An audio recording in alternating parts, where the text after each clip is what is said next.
کر پیش کیا، جوس بنایا، دیکھا تو وہ میٹھا نہیں تھا۔ کہا دوسرا لے کر آؤ، وہ بھی دیکھا تو میٹھا نہیں۔ تیسرا لے کر آؤ، وہ بھی میٹھا نہیں۔ آخر مالک نے مالی کو، حضرت مبارک رحمۃ اللہ علیہ کو اپنے پاس بلایا، بلا کر پوچھا، کہا کتنے سال ہو چکے اس باغ میں رکھوالی کرتے ہوئے، دیکھ بھال کرتے ہوئے، یہاں پہ رہتے ہوئے، لیکن تجھے ابھی تک یہ نہیں پتا کہ اس باغ میں موجود کس درخت کا، کس پودے کا پھل میٹھا ہے، کس کا میٹھا نہیں ہے۔ حضرت مبارک رحمۃ اللہ علیہ نے کہا بالکل ایسے ہی بات ہے، مجھے ابھی تک نہیں پتا کہ کس پودے کا پھل میٹھا ہے، کس پودے کا پھل میٹھا نہیں ہے، واقعی مجھے نہیں پتا۔ 11 سال کا عرصہ مجھے کام کرتے ہوئے گزر چکا ہے۔ کہا وجہ کیا ہے؟ کہا وجہ یہ ہے کہ جب میں نے آپ کے ہاں نوکری کی، ملازمت کی تھی، میں نے آپ سے طے کیا تھا کہ میں اتنے پیسے لوں گا، اتنی اپنی سروس آپ کو دوں گا، وہ میں کام کر رہا ہوں۔ یہ آپ سے میں نے معاہدہ کیا ہی نہیں تھا کہ میں آپ کے باغ سے کوئی پھل اتار کر کھاؤں گا۔ 11 سال کا عرصہ ہو چکا ہے، آج تک نہ آپ کی موجودگی میں اور نہ آپ کی غیر موجودگی میں اس پورے باغ میں سے کبھی ایک پھل کو، ایک انار کو توڑ کر بھی نہیں کھایا میں نے۔ یہ امانت داری کہ ظاہری طور پر جس کو مالک ہے اس باغ کا، اس کی آنکھوں کو نہیں دیکھا جاتا کہ وہ مالک دیکھ رہا ہے یا نہیں دیکھ رہا، بلکہ یہ دیکھا جاتا ہے کہ جس کائنات کے رب نے پیدا کیا ہے، اس کائنات کے رب نے کرامن کاتبین، یہاں پر فرشتے وہ متعین کیے ہیں، مقرر کیے ہیں، وہ انسان کے ہر عمل کو دیکھ رہے ہیں۔ یہ دنیا کے کیمرے، یہ دنیا کی نظریں، انسان اس سے تو بچ سکتا ہے مگر کائنات کے رب کے لگائے ہوئے کیمروں سے انسان نہیں بچ سکتا۔ میں نے صرف آپ کو جواب نہیں دینا تھا، میں نے کائنات کے رب کو بھی جواب دینا تھا، اور وہاں پہ جواب دینا میرے لیے بہت مشکل بن جانا تھا۔ مالک نے دیکھا کہ یہ مالی ہے، بڑا امانت دار ہے، اتنا امانت دار، 11 سالوں میں 10 سالوں میں ایک پھل بھی نہیں کھایا، بے ایمانی نہیں کی۔ کہا ہے مبارک خوش ہو جا، میں اپنی بیٹی کی شادی، بیٹی کا نکاح تیرے سے کروں گا۔ ایک تاجر، امانت دار، مالدار تاجر، پیسے والا متمول انسان، اس نے اپنی بیٹی کا نکاح کیا، سٹیٹس نہیں دیکھا کہ میرے داماد کا سٹیٹس کیا ہے۔ آج ہم سٹیٹس پہ دوڑتے ہیں، شادی کرنی ہے بیٹی کی، جی وہ لڑکا کیسا ہے، سٹیٹس کیا، اس کی تعلیم کیا ہے، کماتا کتنے ہے۔ کبھی یہ نہیں پوچھتے وہ نماز پڑھتا ہے، قرآن کا ترجمہ آتا ہے اسے۔ اگر اس طرح کا رشتہ آ جائے، کہا جائے کہ جاب بڑی اچھی ہے، پیسے بڑے کماتا ہے، تعلیم اچھی ہے، لیکن یہ قرآن نہیں پڑھنا آتا اسے، نماز نہیں پڑھتا، کہا ٹھیک ہے کوئی نہیں، آہستہ آہستہ نماز پڑھنا شروع کر دے گا۔ رشتہ طے کر دیا جاتا ہے، کیا دیکھ کر؟ نوکری دیکھ کر، ملازمت دیکھ کر، پیسہ دیکھ کر، مال دیکھ کر۔ ورحمۃ اللہ وبرکاتہ۔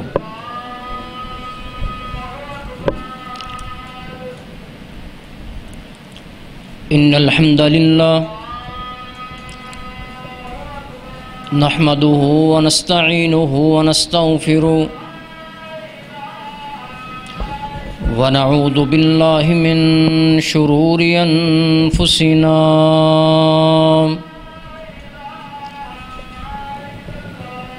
ومن سیئات اعمالنا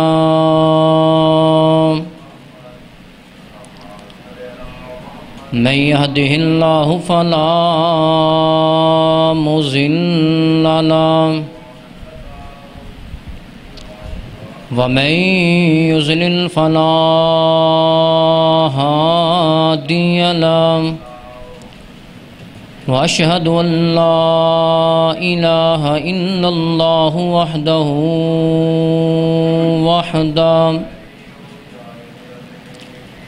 لا شريك له ولا فريق له وأشهد أن محمدًا صلى الله عليه وسلم عبده ورسوله أما بعد فإن خير الحديث كتاب الله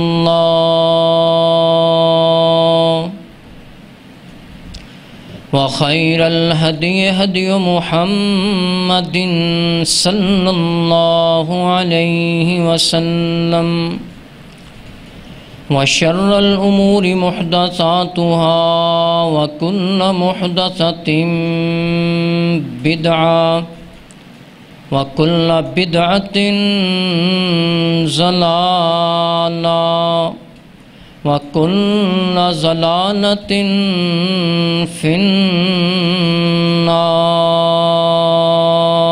النار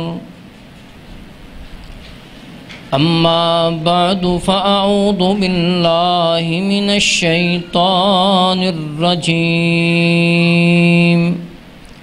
بسم الله الرحمن الرحيم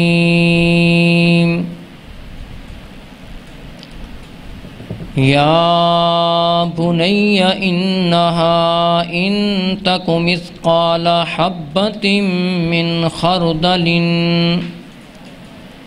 فتكن في صخرة أو في السماوات أو في الأرض يأتي بها الله إن الله لطيف خبير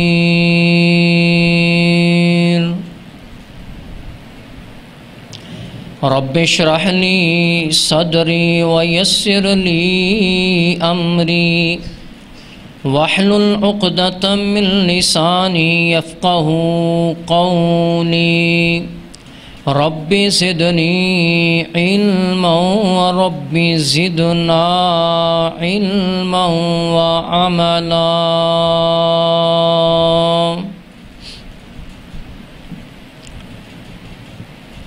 تمام قسم کی حمد و ثنا تعریف کبریائی عزت عظمت شان رفعت اللہ رب العالمین ارحم الراحمین مالک یوم الدین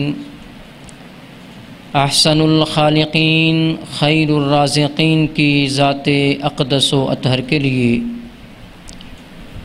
جو پوری کائنات کا واحد خالق ہے، واحد مالک ہے، واحد رازق ہے، جو وحدہ لا شریک ہے، جو حی قیوم ہے، لا تأخذہ سنۃ ولا نوم ہے، جس کی ذات میں بھی کوئی شریک نہیں ہے، جس کی صفات میں بھی کوئی شریک نہیں ہے، جس کی عبادات میں بھی کوئی شریک نہیں ہے، جو ایسی عظیم ذات ہے کہ جو سجدہ کے لائق ہے، رکوع کے لائق ہے، ایسی عظیم ذات ہے کہ جس کے سامنے اپنی جبین کو جھکایا جائے، ایسی ذات ہے کہ جس کے سامنے اپنے ہاتھوں کو دستدراز کیا جائے، سوال کے لیے بلند کیا جائے۔ بے شمار درود و سلام امام الانبیاء خاتم الانبیاء امام النبیین شفیع المذنبین امام المتقین امام الصالحین حضرت محمد الرسول اللہ صلی اللہ علیہ وعلی آلہ واصحابہ وسلم کی ذات مقدس و مطہر کے لیے چل رہا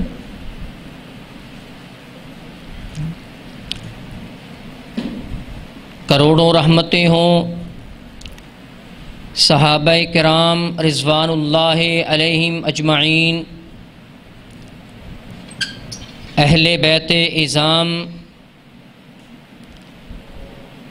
محدثین کرام، مفسرین کرام، اولیاء دین متین، علماء کرام کی قبور پر،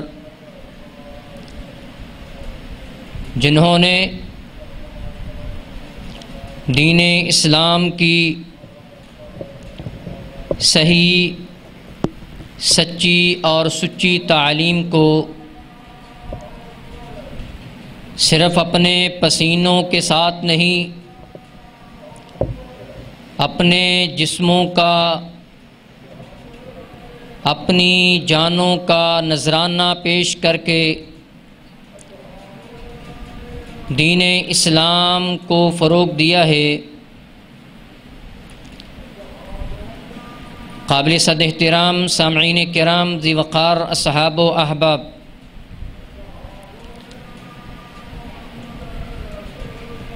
جہاں پہ انسان رہائش پذیر ہوتے ہیں،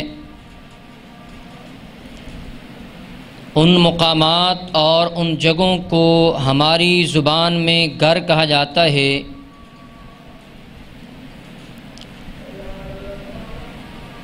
ان گھروں میں رہنے والا ہر فرد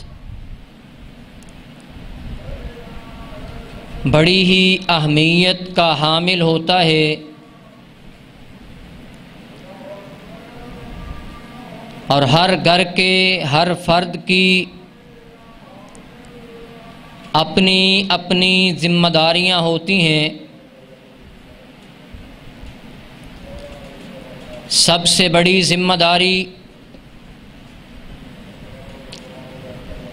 گھر کے افراد میں سے والد کی ذمہ داری ہوتی ہے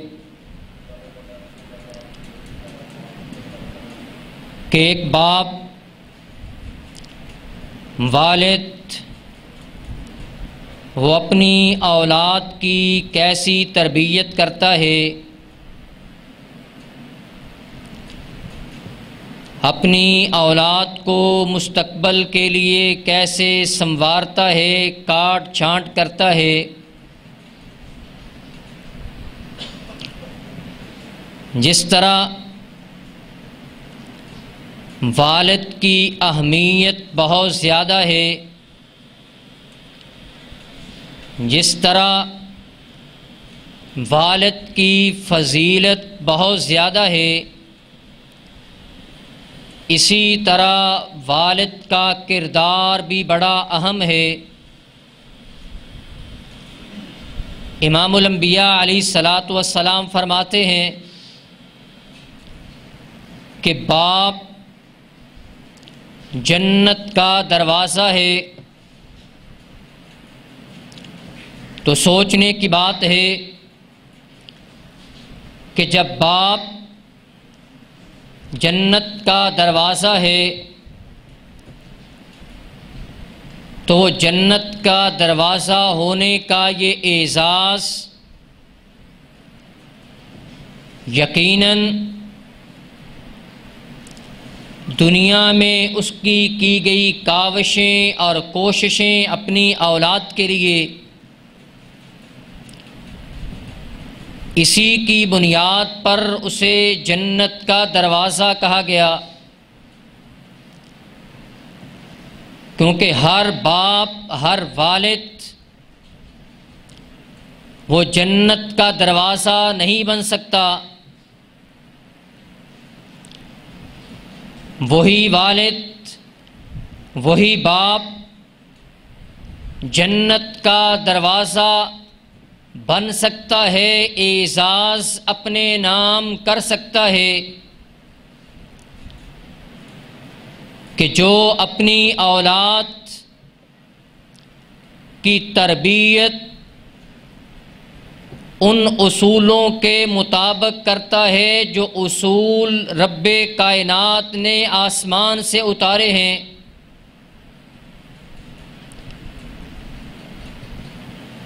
اور اس کے ساتھ ساتھ کئی مرتبہ آپ نے وہ حدیث بھی سنی ہے کہ قیامت کے دن حافظ قرآن کے والد کو، باپ کو جو تاج پہنایا جائے گا، اس تاج کو لگے ہوئے موتی سورج سے زیادہ چمکدار اور روشن ہوں گے۔ یہ والد کا اعزاز ہے اس وجہ سے کہ والد ہونے کے ناطے سے، باپ ہونے کے اعتبار سے اس نے خود مشقت کو برداشت کر لیا، خود دنیا میں آنے والی تنگیوں کو، سختیوں کو برداشت کر لیا، 8 گھنٹے کی بجائے 10 گھنٹے بھی کام کر لیا، مشکل حالات میں بھی اپنی اولاد کو، اپنے بیٹے کو قرآن کی تعلیم کے لیے وقف کیا۔ تو کائنات کے رب نے باپ کو یہ شرف عطا کر دیا کہ باپ کو بھی جنتی تاج پہنایا جائے گا۔ تو اس لیے باپ ہونے کے ناطے سے ہمارے اس معاشرے کے افراد کو اس بات کو اپنے ذہنوں میں بٹھانا ہوگا کہ اگر ہم چاہتے ہیں کہ نسل نو مستقبل میں بہترین کردار ادا کرے،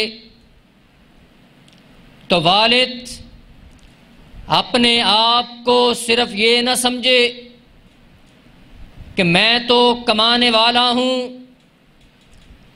میں نے تو اولاد کو صرف پیسے دینے ہیں، خرچ دینا ہے، میں نے تو گھر میں گھی لے کر دینا ہے، چینی لے کر دینی ہے، آٹا لے کر دینا ہے۔ یاد رکھیے، جہاں تک اولاد کے پیٹ پالنے کی ذمہ داری والد پہ ہے، اس سے بھی بڑھ کر باپ والد کی ذمہ داری ہے کہ اپنی اولاد کی صحیح تربیت کرے۔ وہی باپ، وہی والد اپنی اولاد کی صحیح تربیت کر سکتا ہے جس کا اپنا کردار بہتر ہو۔ اگر باپ کا کردار اس کی طرف لوگ انگلیاں اٹھائیں تو وہ اپنی اولاد کی صحیح تربیت نہیں کر سکتا۔ جب باپ کا کردار مثالی ہوگا تو اولاد کے اعمال مثالی ہوں گے۔ ہر باپ چاہتا ہے کہ میرا بیٹا عظیم بنے، میرا بیٹا وہ ہر اعتبار سے، مالی اعتبار سے، تعلیمی اعتبار سے، اخلاقی اعتبار سے معاشرے کے افراد میں ممتاز بنے۔ لیکن باپ کو اس کے ساتھ ساتھ یہ بھی سوچنا ہوگا کہ اولاد مجھے فالو کرتی ہے، مجھے دیکھتی ہے، میں اولاد کے لیے ایک نمونہ اور مثال ہوں۔ کیا میرا کردار وہ میری اولاد کی زندگی میں، میری اولاد کے کردار میں، میرا کردار باپ ہونے کے ناطے سے کردار وہ کہیں میری اولاد کی تربیت میں خلل تو نہیں ڈال رہا؟ حضرت مبارک رحمۃ اللہ علیہ کا واقعہ آپ نے کئی مرتبہ سنا یا پڑھا ہوگا۔ عراق کا شہر ہے،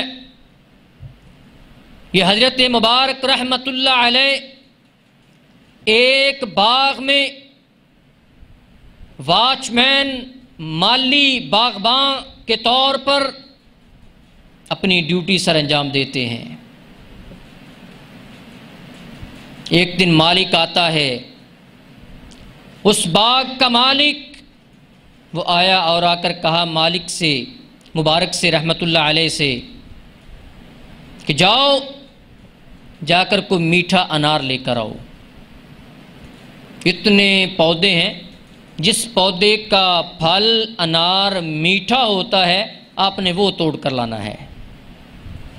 وہ گئے، ایک پودے سے انار کو توڑ کر پیش کیا، جوس بنایا، دیکھا تو وہ میٹھا نہیں تھا۔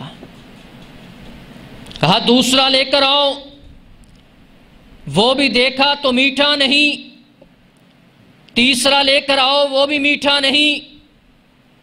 آخر مالک نے مالی کو، حضرت مبارک رحمت اللہ علیہ کو اپنے پاس بلایا، بلا کر پوچھا، کہا کتنے سال ہو چکے اس باغ میں رکھوالی کرتے ہوئے، دیکھ بھال کرتے ہوئے، یہاں پہ رہتے ہوئے، لیکن تجھے ابھی تک یہ نہیں پتا کہ اس باغ میں موجود کس درخت کا، کس پودے کا پھل میٹھا ہے، کس کا میٹھا نہیں ہے۔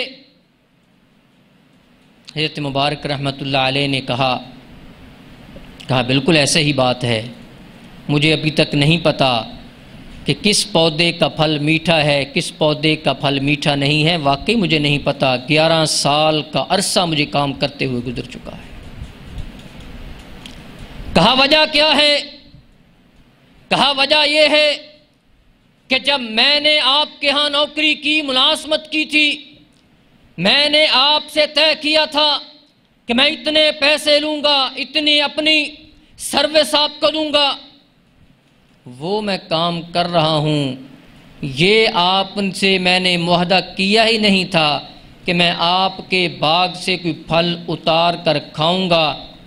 11 سال کا عرصہ ہو چکا ہے، آج تک نہ آپ کی موجودگی میں اور نہ آپ کی غیر موجودگی میں اس پورے باغ میں سے کبھی ایک پھل کو، ایک انار کو توڑ کر بھی نہیں کھایا میں نے۔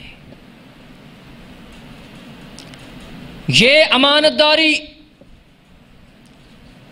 کہ ظاہری طور پر جس کو مالک ہے اس باغ کا، اس کی آنکھوں کو نہیں دیکھا جاتا کہ وہ مالک دیکھ رہا ہے یا نہیں دیکھ رہا، بلکہ یہ دیکھا جاتا ہے کہ جس کائنات کے رب نے پیدا کیا ہے، اس کائنات کے رب نے کرامن کاتبین، یہاں پر فرشتے وہ متعین کیے ہیں، مقرر کیے ہیں، وہ انسان کے ہر عمل کو دیکھ رہے ہیں۔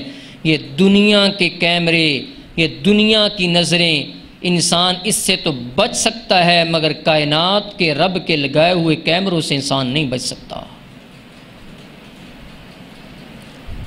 میں نے صرف آپ کو جواب نہیں دینا تھا، میں نے کائنات کے رب کو بھی جواب دینا تھا، اور وہاں پہ جواب دینا میرے لیے بہت مشکل بن جانا تھا۔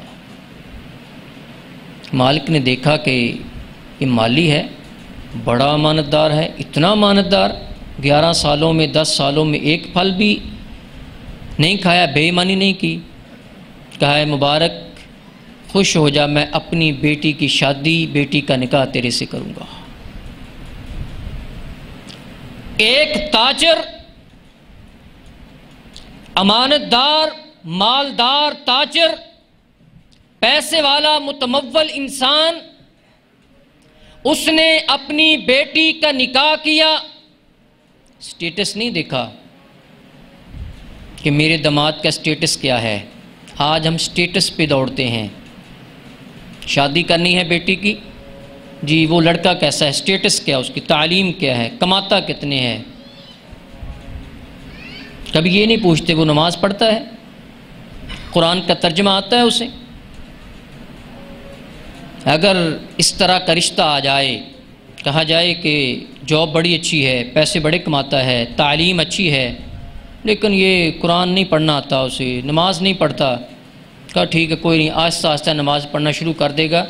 رشتہ طے کر دیا جاتا ہے، کیا دیکھ کر؟ نوکری دیکھ کر، ملازمت دیکھ کر، پیسہ دیکھ کر، مال دیکھ کر، گاڑیاں دیکھ کر۔ لیکن اگر اس طرح کا رشتہ آ جائے کہ لڑکا اچھا ہے، اخلاق بہت اچھا ہے، کردار بہت اچھا ہے، نماز بھی پڑھتا ہے، قرآن کا ترجمہ بھی آتا ہے، قرآن بھی پڑھنا آتا ہے، مسجد کے ساتھ تعلق ہے، دین کے ساتھ تعلق ہے، اسلام کے ساتھ تعلق ہے، کاروبار اتنا اچھا نہیں ہے، کوئی M Phil P H D نہیں کی اس نے، کوئی B S C B A نہیں کیا اس نے، اس کو چھوڑ دیا جاتا ہے، اس کو چھوڑ دیا جاتا ہے کہ اس کے پاس تو پیسہ ہی نہیں ہے، اس کا تو سٹیٹس ہی نہیں ہے۔ جب دین کو ہم ڈی گریڈ کر دیں گے، سائڈ پہ رکھ دیں گے، دین کو پریفر نہیں کریں گے، دین کو ترجیح نہیں دیں گے، تو پھر یاد رکھیے آنے والی نسلوں کی وہ تربیت نہیں ہو سکتی۔ لیکن جب آپ اپنی بیٹیوں کا نکاح اس بات کو ترجیح دیتے ہوئے کریں گے کہ وہ آنے والا ہمارا مہمان بننے والا وہ داماد وہ دیندار ہے، وہ قرآن سے تعلق رکھنے والا ہے، وہ مسجد کے ساتھ تعلق رکھنے والا ہے، تو پھر کیا ہوگا؟ پھر دیکھیے یہی مبارک رحمت اللہ علیہ ان کے تاجر کے داماد بنے، اللہ تعالیٰ نے بیٹا عطا کیا، حضرت مبارک رحمت اللہ علیہ کو بیٹا عطا کیا۔ باپ امانت دار تھا، امانت دار کی وجہ سے باپ کا نکاح ایک تاجر کے گھر میں ہوا، کائنات کے رب نے اس مبارک کو، اس مالی کو، اس باغباں کو، واچ مین کو بیٹا عطا کیا۔ بیٹے کا نام حضرت عبداللہ رکھا، باپ بھی محدث بنا، بیٹا بھی محدث بنا، باپ بھی فقی بنا، بیٹا بھی فقی بنا، بیٹا بھی محدث بھی ہے، فقی بھی ہے، حدیث کی تشریح کرنے والا بھی ہے، حدیث پڑھانے والا بھی ہے۔ اور یہی حضرت عبداللہ بن مبارک رحمت اللہ علیہ جو بیٹا ہے، باپ کا کردار کیا تھا؟ 11 سالوں میں ایک مرتبہ بھی بے ایمانی نہیں کی۔ بیٹا کیسا ہے؟ ایک مرتبہ اپنے عراق شہر سے ملک شام گئے کسی کام کی غرض سے، ایک ملک سے دوسرے ملک میں، اور وہاں پر جا کر جو کام تھا کیا، اور وہاں کچھ لکھنے کا جو کام تھا وہ بھی کیا، کیونکہ حدیث کے ساتھ تعلق تھا، احادیث کو لکھنا تھا، دین کی باتوں کو لکھنا تھا۔ لکھتے لکھتے جو ان کے پاس قلم تھی وہ قلم ٹوٹ گئی۔ اب اس نے کہا کیسے لکھوں؟ کسی سے ادار قلم لیا، ادار قلم لیا، یہ قلم مجھے دے دو، یہ میں احادیث لکھنا چاہتا ہوں، تشریح لکھنا چاہتا ہوں، دین کی باتیں لکھنا چاہتا ہوں۔ وہ لکھتے لکھتے واپس آنے کا ٹائم ہو گیا، وہاں سے اسی طرح وہ قلم کسی کا جو ادار لیا تھا وہ اپنے اس باکس وغیرہ میں، اپنے بیگ وغیرہ میں رکھا اور لے کر واپس آ گئے عراق میں۔ اب کہاں عراق اور کہاں پہ شام؟ جب واپس پہنچے اپنے گھر، اپنے بیگ وغیرہ کو کھولا تو دیکھا کہ وہاں شام کے ملک میں نے ایک قلم ادار لیا تھا، واپس کرنا مجھے یاد نہیں رہا۔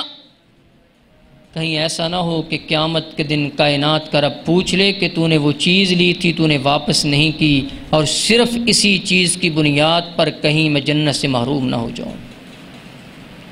اس قلم کو لے کر دوبارہ سفر شروع کیا، 1-2 کلومیٹر کا سفر نہیں، ایک شہر سے دوسرے شہر کا نہیں، ایک ملک سے دوسرے ملک کا سفر ہے، اور اس وقت کا سفر ہے کہ جس وقت سفر کرنا ایک ملک سے دوسرے ملک میں وہ گھنٹوں کا کام نہیں تھا بلکہ دنوں کا کام ہوتا تھا۔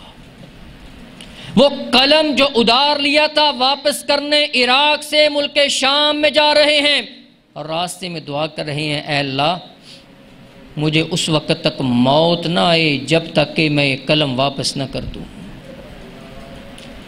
کہیں ایسا نہ ہو کہ مجھے موت آ جائے اور یہ قلم جو ادار لیا ہوا ہے یہ میرے پاس رہے، میری ملکیت میں ہو، اور قیامت کا دن اس کا مجھے جواب دینا پڑے۔ اے اللہ یہ دنیا کے سفر کی صعوبتیں برداشت کر سکتا ہوں، دنیا کی مشکلات برداشت کر سکتا ہوں، لیکن قیامت کے دن کی مشکلات کو اور اس گرمی کو برداشت نہیں کر سکتا۔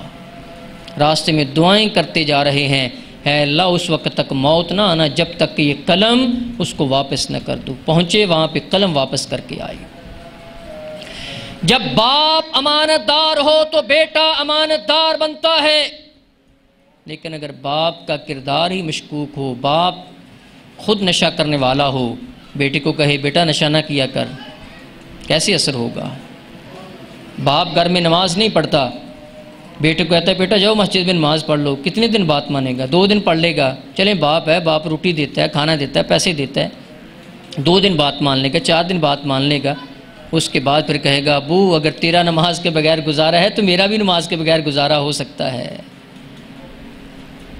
جب باپ گھر میں قرآن کو ہاتھ نہیں لگاتا، باپ کا اوپر سے دیکھ کر قرآن کریم ناظرہ پڑھنا نہیں آتا، تو وہ سینکڑوں محنتیں کر لے، لاکھوں محنتیں کر لے کہ بیٹے کو قرآن پڑھنا آ جائے۔ قرآن اگر پڑھنا آ بھی جائے تو قرآن کے ساتھ جو تعلق ہونا چاہیے تھا وہ قرآن سے اس کا تعلق قائم نہیں ہو سکتا۔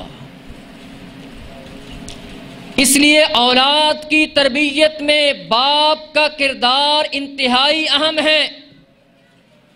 ہم نے ذمہ داریاں گھروں میں تقسیم کر لی ہیں۔ ہم نے کہا کہ جو ماں ہے وہ بچوں کی تربیت کرے گی اور باپ جو ہے وہ کمائے گا بس۔ یہ ہمارے معاشرے کا رجحان ہے، یہ دین کی تعلیم نہیں ہے۔ دین اسلام کہتا ہے جس طرح ماں اپنی اولاد کی تربیت کرے گی اس طرح باپ بھی اپنی اولاد کی تربیت کرے گا، اور صرف تربیت الفاظ کے ساتھ نہیں بلکہ تربیت کرتے کرتے اپنی اولاد کے لیے دعائیں بھی کیا کریں۔ باپ کا جو کردار ہے اولاد کی تربیت میں، یہ تو اولاد کی پیدائش سے پہلے شروع ہو جاتا ہے۔ آپ کہیں گے عجیب بات ہے کہ اولاد پیدا نہیں ہوئی اور باپ کا تربیت کا کردار پہلے شروع ہو گیا۔ اولاد کی پیدائش سے قبل باپ کا کردار اس اعتبار سے کہ باپ اللہ سے دعائیں کرتا ہے رب ہب لی من الصالحین، اے اللہ مجھے نیک اولاد عطا کر۔ یہ کردار ہوتا ہے باپ کا اولاد کی پیدائش سے بھی پہلے کہ اللہ جو اولاد دینی ہے وہ اولاد نیک ہو۔ کبھی اکیلی صرف اولاد کی دعا نہ کیا کریں کہ اللہ اولاد دے دے، منڈا دے دے، کڑی دے دے، پوت دے دے، دھی دے دے، نہیں۔ جب بھی رب تعالیٰ سے دعا کریں اے اللہ بیٹا دینا ہے نیک بیٹا دینا، بیٹی دینی ہے اے اللہ نیک بیٹی دینا۔ کتنے ہی لوگ موجود ہیں جن کی زبانوں سے آپ نے بھی سنا ہوگا اور میں نے بھی سنا ہے کہ جو باپ آنکھوں سے آنسو نکال کر اولاد کے بارے میں کہتے ہیں اے اللہ پردے کر دے اس کو۔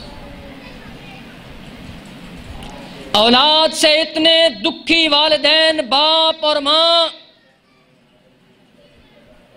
اتنے دکھ میں آ جاتے ہیں، اولاد ماں باپ کو اتنا تنگ کر دیتی ہے، اولاد ماں باپ کا جینا حرام کر دیتی ہے، اولاد کا کردار ماں باپ کے کردار کو مشکوک بنا دیتا ہے، تو تنگ آ کر باپ ہاتھ اٹھاتا ہے۔ جس باپ کو ہاتھ اٹھانا چاہیے تھے اپنے اولاد کے مستقبل کی خوبصورتی کے لیے، اب وہی باپ اپنی اولاد کے لیے دعا کر رہا ہے کہ اے اللہ اسے آنکھوں سے دور کر دے۔ اس لیے اولاد کی تربیت کرنی ہے، ساتھ ساتھ دعائیں بھی کریں۔ اکیلا صرف آپ کا کہنا کہ میں اس کو اکیڈمی بھیج رہا ہوں، میں اس کو ٹیوشن بھیج رہا ہوں، میں اس کے ٹیوٹر رکھا ہوا ہے، میں نے اس کے لیے فلاں آدمی ایک ہائر کیا ہوا ہے، وہ ایسے ہے وہ ایسے نہیں، ساتھ ساتھ باپ کی دعائیں اولاد کی تربیت میں عظیم کردار ادا کرتی ہیں۔ عظیم کردار باپ کی دعاؤں کا بھی اولاد کی تربیت میں ہوتا ہے، کیونکہ یہ تو اللہ تعالیٰ ہے جس کے دل موڑنا چاہے جیسے بنا دے۔ قرآن کریم میں 2 والدین کا ذکر ہے، ایک جناب نوح علیہ السلام اور ایک جناب ابراہیم علیہ السلام۔ اب دیکھیے دونوں نے اپنے بیٹوں کو بلایا۔ نوح علیہ السلام اپنے بیٹے کو بلا رہے ہیں، بیٹا آ جاؤ میرے پاس، میں نے کشتی بنائی ہے، اللہ تعالیٰ نے وحی کی ہے، جو کشتی میں سوار ہوگا اس کی جان بچے گی۔ باقی تو پانی میں غرق ہو جائیں گے، جان اس کی بچے گی جو کشتی میں ہوگا۔ لیکن بیٹا نہیں مان رہا، گویا کہ بیٹا زندگی کے لیے بھی، کیونکہ باپ کہہ رہا ہے تجھے زندگی ملے گی کشتی میں آ جاؤ، ورنہ جو کشتی کے علاوہ ہے وہ سب پانی میں غرق ہو جائیں گے، لیکن بیٹا وہ نہیں مان رہا، باپ بلا رہا ہے زندگی کی طرف۔ دوسری طرف دیکھیے کہ باپ جناب ابراہیم علیہ السلام بیٹے کو بلا رہے ہیں، بیٹا آؤ مجھے خواب آیا ہے، یا ابت افعل ما تؤمر، اس خواب میں میں آپ کو ذبح کر رہا ہوں، آپ کی قربانی اللہ کے راستے میں پیش کر رہا ہوں۔ بیٹا کہتا ہے اے ابو جان، جو آپ کو کائنات کے رب نے حکم دیا ہے اس حکم کی تعمیل کر دیجئے۔ بلانے والا ادھر بھی باپ ہے، وہ زندگی کی طرف بلا رہا ہے، لیکن بیٹا نہیں آ رہا، ادھر باپ بلا رہا ہے ذبح کرنے کے لیے، بیٹا تیار ہو جاتا ہے۔ قرآن کریم کا اگر آپ مطالعہ کریں تو 21ویں پارے میں ایک سورت ہے 114 سورتوں میں سے، اس سورت کا نام ہے سورت لقمان۔ کبھی آپ نے سوچا کہ اس کا نام سورت لقمان رکھا ہے؟ یہ جناب لقمان نہ تو نبی تھے نہ فرشتہ تھے، جو صحیح راجح قول ہے وہ ایک عام انسان تھے، بعض نے کہا کہ وہ نبی تھے، لیکن صحیح جو دلائل اور راجح اقوال ہیں کہ وہ حضرت لقمان نبی بھی نہیں تھے۔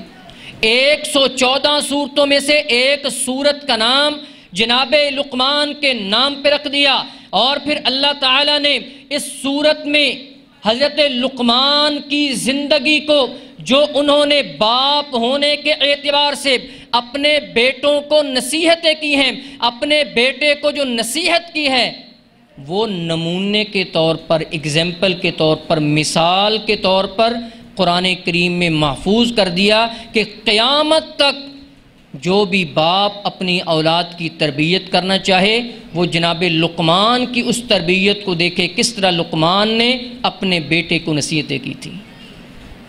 ان نصیحتوں میں سے ایک نصیحت تھی یا بنیا انہا قال حبۃ من خردل فتکن فی صخرۃ او فی السماوات او فی الارض یأت بها اللہ ان اللہ لطیف خبیر۔ باپ کا انداز دیکھیں بیٹے کو تربیت کرنے کا، اے پیارے بیٹا جان۔ اور ہم دیکھ لیں کہ آج کے جو ہمارے اس ماحول اور معاشرے کے جو والد ہوتے ہیں بیٹے کو بلاتے کہتے ہیں، سب سے پہلا الٹا نام باپ رکھتا اپنے بیٹے کا۔ جب باپ اپنے بیٹے کا الٹا نام رکھے گا تو پھر اس کے محلے والے، اس کے دوست اچھے نام سے کیسے پکاریں گے؟ اپنے بیٹے کا الٹا نام مت رکھیے، اور جب بھی بلانا ہو اپنے بیٹے کو بیٹی کو انتہائی اچھے انداز میں بلائیں۔ آپ جتنے اچھے انداز میں اپنی اولاد کو بلائیں گے اس سے دگنا اچھے انداز میں آپ کی اولاد آپ کو جواب دے گی۔ لیکن اگر آپ نے غلط انداز میں بچوں کو بلایا یا تنقیدی نگاہ کے ساتھ، تنقیدی الفاظ کے ساتھ، منفی الفاظ کے ساتھ، تو پھر یاد رکھیں 2-4 مرتبہ تو اولاد آپ کی بات سنے گی، ورنہ پھر وہ کہنا شروع کر دے گی کہ ابو میرے کو ٹائم نہیں ہے گا، جو ہوتا ہے۔ یاد رکھیے جب اولاد والدین کی نافرمانی پہ آ جائے اس کے بعد اپنی اولاد کو فرما برداری کی طرف لے کر آنا انتہائی مشکل ہے۔ اس وقت سے پہلے اپنی اولادوں کی تربیت کیجیے۔ آپ نے وہ واقعہ بھی سنا، پاکستان کا ہی ہے، 2 بیٹے ہیں ایک باپ کے، لڑ رہے ہیں جی یہ جو مارکیٹ میں دکان ہے، دکان کی جگہ ہے یہ میری ہے، میں نے لینی ہے۔ دوسرا کہتا ہے یہ میں نے لینی ہے۔ باپ کہتا ہے نہ کرو، آپ کو ملنی ہے لیکن میری بات ملنی ہے ابھی نہیں۔ وہ کہتا ہے میں نے لینی ہے، اتنی مہنگی ہے۔ وہ کہتا ہے میں نے لینی ہے۔ دونوں آپس میں لڑ پڑے، اور دونوں اس لڑائی میں آپس میں جو لڑے دونوں ہی قتل ہو گئے، دونوں ہی مر گئے۔ باپ نے پتہ کیا کیا؟ باپ نے اسی مارکیٹ میں دکان کی جگہ پر دونوں بیٹوں کی قبروں کو بنا دیا کہ لے لو یہ زمین ہے تمہاری۔ جب اولاد نافرمانی پہ آ جائے اس کے بعد اولاد کو فرما برداری کی طرف لے کر آنا بہت مشکل ہے۔ اس لیے اس وقت سے پہلے بچپن میں اپنی اولاد کی تربیت کرنا شروع کریں۔ بچپن میں جب اپنی اولاد کی تربیت کریں گے تو پھر آپ کی اولاد آپ کی فرما بردار ہوگی۔ یاد رکھیے، آپ کے گھر کے اندر، آپ کے معاشرے میں باپ ہونے کے اعتبار سے آپ کا کردار انتہائی اہم ہے۔ آپ بہت زیادہ اہمیت کے حامل ہیں۔ آپ کی صرف ذمہ داری یہ نہیں کہ آپ نے کمانا ہے، گھر میں خرچہ دینا ہے، آپ نے صرف پیٹ پالنا ہے۔ صرف پیٹ پالنے کی آپ کی ذمہ داری نہیں ہے، بلکہ اس پیٹ کے ساتھ لگے ہوئے اپنی اولاد کے دل، ان کے دلوں میں پیدا ہونے والے جذبات، خواہشات، تمنائیں، آرزوئیں، ان کی التجائیں، ان سبھی کا مداوع کرنا وہ بھی باپ کا حق ہے، باپ کی ذمہ داری ہے۔ جس طرح اولاد کو کھلانا باپ کی ذمہ داری ہے، اس طرح اولاد کی تربیت کرنا بھی باپ کی ذمہ داری ہے۔ اور آج ضرورت ہے کہ باپ ہونے کے ناطے سے، والد ہونے کے اعتبار سے اپنی اولادوں کی تربیت کریں، صرف ماں پہ نہ چھوڑیں، بلکہ آپ اپنی ذمہ داری ادا کریں۔ اور ذمہ داری ادا کرنے کے لیے سب سے پہلے آپ اپنے اخلاق کو بہتر بنائیں، اپنے کردار کو مثالی بنائیں۔ آپ کا اخلاق بہتر ہوگا، آپ کا کردار مثالی ہوگا، تو آپ کی طرف دیکھ کر آپ کی اولاد وہ راہ راست پہ آئے گی۔ جب آپ اذان کی آواز کو سن کر مسجد کی طرف لپکیں گے تو آپ کی اولاد کو کہنا نہیں پڑے گا، آپ کی اولاد آپ کی طرف دیکھ کر مسجد میں آئے گی۔ جب صبح کا وقت ہوگا، جب آپ قرآن کو لے کر گھر میں بیٹھیں گے، پڑھیں گے، اولاد کو پتہ چلے گا کہ اس گھر میں رہتے ہوئے جو بڑا فرد ہے، گھر کا سربراہ ہے، جو گھر کا بڑا آدمی ہے، وہ قرآن کی تلاوت کے بغیر کوئی اور کام شروع نہیں کرتا۔ اولاد کو پتہ ہوگا میں نے کوئی کام شروع نہیں کرنا اس وقت تک جب تک کہ میں اس قرآن کریم کی تلاوت نہ کر لوں، ورنہ پھر جو ہو رہا ہے پتہ ہی ہے کہ صبح اٹھتے ہوئے وہ بھی موبائل ہے اور شام کو سوتے ہوئے وہ بھی سر کے نیچے موبائل ہے۔ آپ کو گھر کے ہر کمرے میں موبائل تو شاید مل جائے گا، لیکن شاید پورے گھر میں قرآن کریم پڑھنے کے لیے نہ ملے۔ اگر ملا پڑھا بھی ہوگا تو وہ کون سا ہوگا جو کسی نے جہیز پہ دیا تھا، کسی نے تحفہ دیا تھا، اونچی جگہ پہ رکھا ہوا ہے جہاں پہ کسی کا ہاتھ نہ جائے۔ موبائل اونچی جگہ پہ نہیں رکھتے، قرآن اونچی جگہ پہ رکھ دیتے ہیں۔ ٹھیک ہے ادب احترام، لیکن اتنا ادب و احترام نہیں ہے کہ بالکل اوپر کر دیا جائے، اور جہاں پہ پڑھنے کے لیے، اٹھانے کے لیے، جہاں پر ہاتھ بھی نہ جائے۔ تو حضرات آئیے اپنی ذمہ داری کو سمجھیے اور اپنا کردار ادا کیجیے۔ وما علیہ الا البلاغ۔